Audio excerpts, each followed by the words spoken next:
Hi, my name's Danielle, and I chose to do the first section of the Faulkner speech instead of the special occasion speech.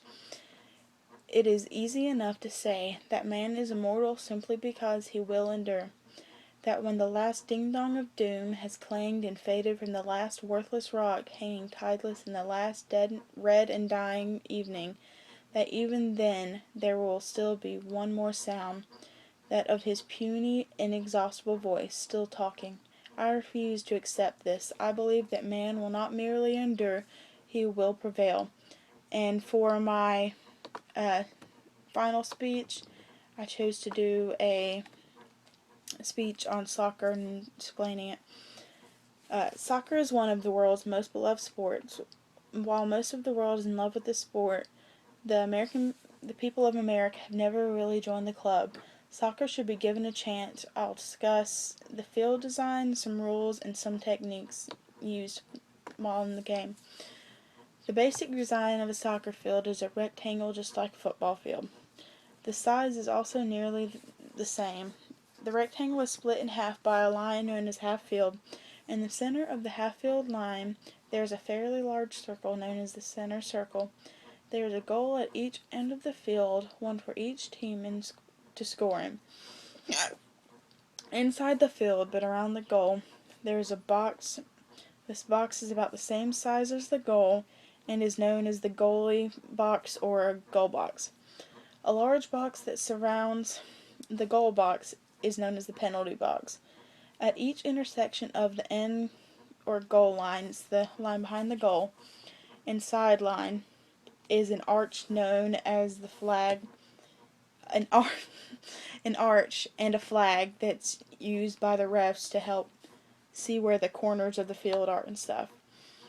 Um, a game of soccer, if it's not in children's league, has 11 players for each team. There are also 3 or 4 referees depending on the level of professional or whatever. uh, One referee is in the game with the players. There is also a referee on each sideline that has a flag, and they direct. They help the center ref. Um, they help the center ref see if the ball's out or if it goes in and comes back out. Because a lot of times that happens if you're dribbling down the sideline. The fourth ref is optional. It's like I said, it's normally for professional games and Olympic games and things, and it's a ref that sits kind of out of the game, and they have a view of the whole game, so they can see if something major happens, like oh this needs to be fixed. Uh, as I said above, there is a field of play for the game.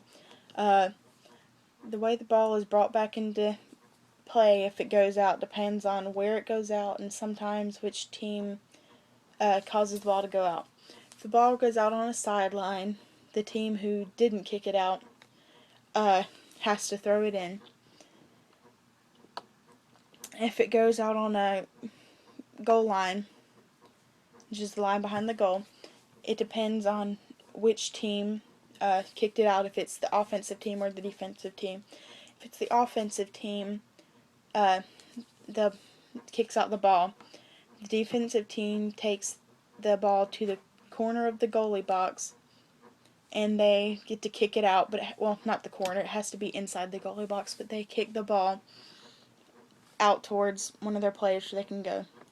But if it's a defensive player that kicks the ball out, then the offensive player gets to take the ball to the corner of the field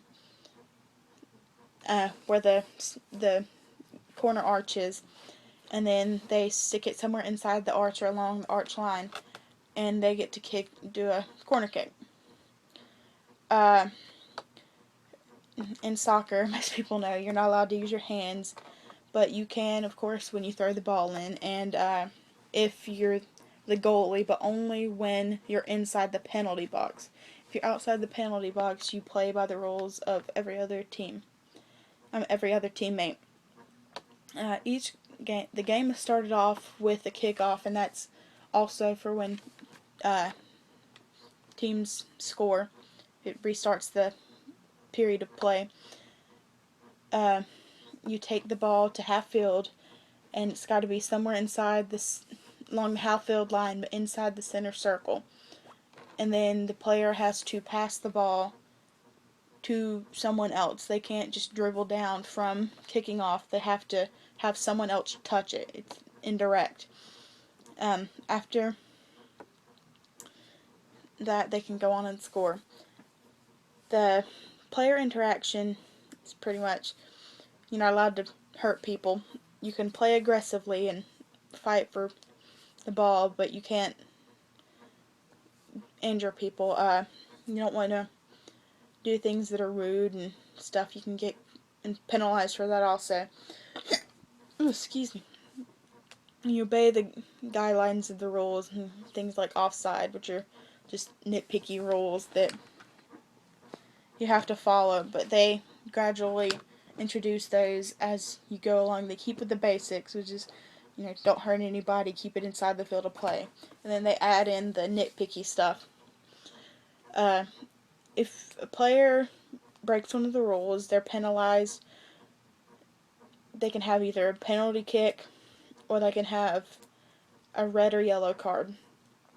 Yellow card is like a warning ticket, but if you get too many of the warning tickets or yellow cards, it equals a red card, and a red card is the ticket level.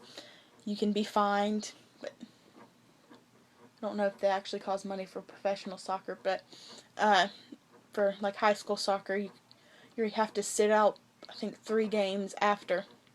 You have to sit out for that game because you're completely done playing for that day, and then you have to sit out for the next 3 games if you get a red card. For the penalty kicks, there can be direct or indirect. For direct kick, you get to kick the ball straight at the goal. Like, you don't have to pass it to anybody like you do for a kickoff. But for an indirect kick, you have to pass the ball to somebody else because it's an indirect shot at the goal. There are many techniques used. I mentioned you have to throw the ball in for inbounds. The basic form, which is what they teach you to begin with, is keep both feet flat on the ground, and then bring the ball behind your head and throw. You can do things to spice it up. You can do a running start and then drag your toe. As long as you keep your toe down and your other foot planted, it's a good throw. Or you can get really fancy and do the ones where they flip and throw the ball. There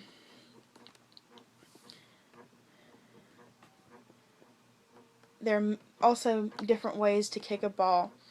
The power shots are done with the laces of the foot, which is the top of the foot, and that's normally what they do to take shots.